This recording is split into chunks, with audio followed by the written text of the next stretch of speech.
Hey, it's Michael, and this is the Kintsugi Podcast. I'll be back in a minute with today's conversation about resilience. But first, if you're interested in creating a better life, having a better career, please visit KintsugiPodcast.com and grab your free workbook on how to have a better life. In it, you'll discover tips and routines so you can find the energy for the things and the people who matter most, so you can create a better tomorrow and create the life and career you desire.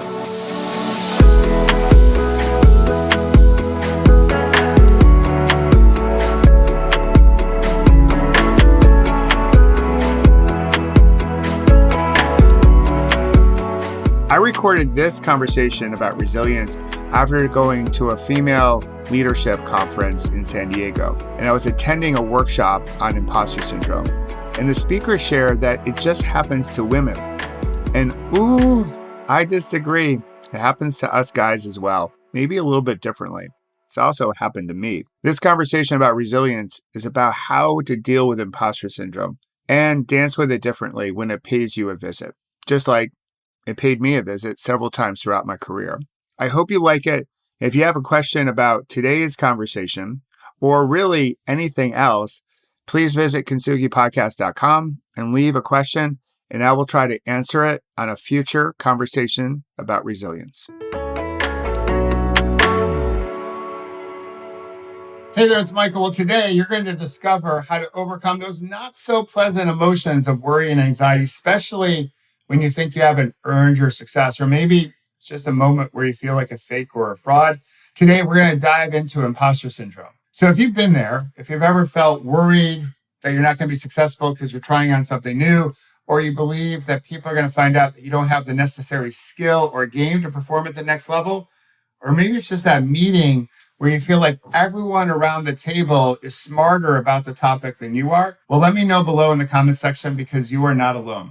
It's happened to almost everyone. In fact, 70% of the population has dealt with imposter syndrome, including the great Tom Hanks. Yes, even Mr. Rogers, or at least the guy playing Mr. Rogers, has suffered from imposter syndrome. And here's the weird thing about it. It usually happens after we've reached a new level.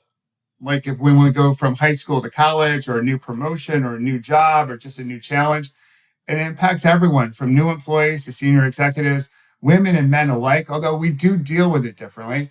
And it's happened to me a couple of times. And the first time it happened, I didn't know what to call it. I didn't have the label of imposter syndrome, but I knew what I was feeling. Those feelings of worry and anxiety and fear, well, they didn't feel so good. And if it's happened to you, you know how true that is. And if you've dealt with imposter syndrome, let me know below by just clicking or hitting the like button. Grab your coffee and get ready for 5 proven tips that will help you conquer that bad moment, that moment of worry, so it doesn't turn into something bigger, like a bad day or even longer. So here's tip number 1, breathe. We like to call it grabbing a PBR, as in pause, breathe, and reflect. When we have imposter syndrome on board, everything is swirling up here like a hamster on its wheel. So it's important to slow down, and reconnecting with our breath helps us gain awareness as to why this is happening, what's triggering us. It also leads to acceptance that this is a natural part about being alive, and then you can take the action. And the first action is tip number 2, create your kick-ass list. This is your list of all the kick-ass moments in your life and your career. So take a few minutes today just to write those down, all the great accomplishments that you've had, because this list will help you remember your strengths. It will also help quiet that imposter syndrome narrative when it's present. Tip number 3, well, it's all about your Peloton. Now, if you don't know what a Peloton is, no worries. It's a group of cyclists in a bike race, and I use it as a metaphor for your tribe. In essence, especially today, because life and career are not solo projects, we need to be riding and hanging with the right people. Having the right people in your Peloton riding alongside of them, well, this is key because they can help shift your perspective. They can help you see the awesome sauce within you when your imposter syndrome is present. Now, tip number 4 is something I just love to do. I use it actually all the time. Even when imposter syndrome isn't present, I go for small wins. So every time imposter syndrome does show up, I breathe, I review my kick-ass list, I talk to someone in my Peloton, And then I get busy trying to find small wins to gain momentum because I know those small wins will lead to bigger wins. And when that happens, the conversation that I have with myself or the conversation that you'll have with yourself starts to change. And that conversation you have with yourself is the most important conversation you have every day. Tip number 5, well, it's all about gratitude. I like to think gratitude has contributed to 80% of my success over my lifetime. So gratitude can help us appreciate the challenge in front of us because usually imposter syndrome strikes when we've reached a new level, but it can also help us see what's working in our lives, our strength from the outside and inside, so we can use that to perform at the next higher level. So there you have it. 5 tips that will ease the intensity and shorten the duration of imposter syndrome so that bad moment of worry or fear or anxiety doesn't turn into a bad day. And hey, let's be honest. If I can do it, you can do it as well. Thanks for listening, and I will be back in a minute to answer this week's conversation about resilience.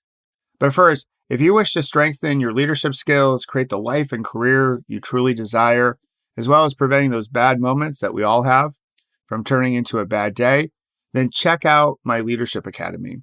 I built it for those leaders who are hungry for more. They wish to create a better tomorrow, but they don't have access to an executive coach or a mentor who is in their corner with them. So you can go to KintsugiPodcast.com to find the link to our Paceline Leadership Academy and discover how you can create a better life and a better career. This week's question comes in from Dana. How do you know which fear to dance with? Isn't some fear necessary so we don't take it on and do foolish things? Thanks, Dana, for your question. Absolutely, you are right. Fear is necessary. It helps us to avoid unreasonable risk. It keeps us alive, if you want to look at it that way.